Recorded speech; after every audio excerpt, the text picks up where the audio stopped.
ஆன்மீக வணக்கம் நண்பர்களே. பெண்கள் என்றால் மகாலட்சுமி அம்சம் கொண்டவர்கள். அந்த மகாலட்சுமி அம்சம் பெண்களுக்கு எப்போது முழுமையாக கிடைக்கும் தெரியுமா?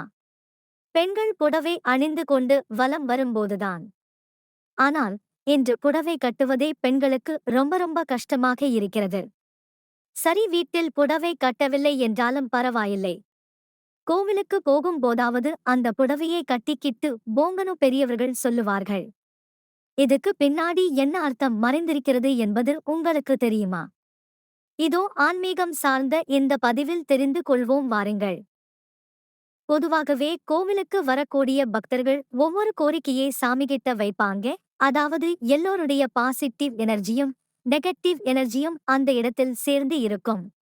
ஒவ்வொரு மனிதர்களுடைய எண்ண ஓட்டம் ஒவ்வொரு மாதிரி இருக்கும். கருவறைக்குள் செல்லும்போது இந்த நெகட்டிவ் எனர்ஜி நம்மை எதுவுமே செய்யாது. ஆனால் இப்போதெல்லாம் சாமியை பார்ப்பதற்கே 1 மணி நேரம் 2 மணி நேரம் ஆகிறது.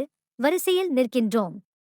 அந்த சமயத்தில் நம் பக்கத்தில் இருப்பவர்கள் என்ன வேண்டிக் கொள்கிறார்கள் என்பது நமக்கு தெரியாது. நம்மை சுற்றி இருப்பவர்கள் என்னென்ன கஷ்டத்திற்கு எல்லாம் இறைவனிடம் பிரார்த்தனை வைக்கிறார்கள் என்பது தெரியாது. அதில் சில பாசிட்டிவ் எனர்ஜியும் இருக்கும், சில நெகட்டிவ் எனர்ஜியும் இருக்கும். அந்த நெகட்டிவ் எனர்ஜி நம்மை தாக்கிவிடக்கூடாது என்பதற்காகத்தான் பெண்களை பட்டுப்புடவை அணிந்து கொள்ள வேண்டும் என்று சொல்கிறார்கள். ஆண்களாக இருந்தால் பட்டு வேட்டி சட்டை அணிய வேண்டும் என்று சொல்கிறார்கள். பட்டுக்கு எப்போதுமே இந்த நெகட்டிவ் எனர்ஜியை விரட்டி அடிக்கக்கூடிய சக்தி இருக்கிறது. நம் உடம்பில் பட்டு இருந்தால் நம்மிடம் எந்த ஒரு நெகட்டிவ் எனர்ஜியும் வந்து சேராது என்பதற்காகத்தான் கோவிலுக்கு செல்லும்போது பட்டுப் புடவை உடுத்திக் கொள்ள வேண்டும் என்று நம்முடைய முன்னோர்கள் சொல்லி வைத்துள்ளார்கள். சரி, அடுத்தபடியாக பெண்கள் முந்தானையை எப்போதுமே கையில் பிடித்து வைத்துக் கொண்டுதான் நமஸ்காரம் செய்யணும், பிரசாதம் வாங்கணும் என்ற ஒரு சாஸ்திரமும் உள்ளது.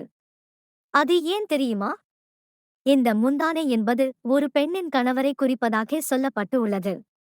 நீங்கள் கோவிலுக்கு செல்லும் போதும் சரி, மங்களகரமான பொருட்களை பிரசாதமாக வாங்கும் போதும் சரி, உங்கள் கணவராக சொல்லப்பட்டுள்ள இந்த முந்தானையை உங்கள் கையில் வைத்து கொண்டு வாங்கினால் உங்களுக்கு அதன் மூலம் நிறைய நல்லது நடக்கும்.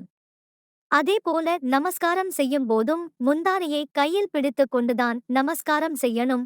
முந்தானையை இங்கும் அங்குமாக அலைய விடக்கூடாது. அடுத்தவர்கள் கால் படும்படி கீழே விடக்கூடாது என்றும் நமக்கு சொல்லப்பட்டுள்ளது. இப்போது புரிகிறதா? இனி காரணம் தெரியாமல் நீங்கள் செய்த இந்த நல்ல விஷயங்களை காரணத்தை தெரிந்து கொண்டு செய்யுங்கள்.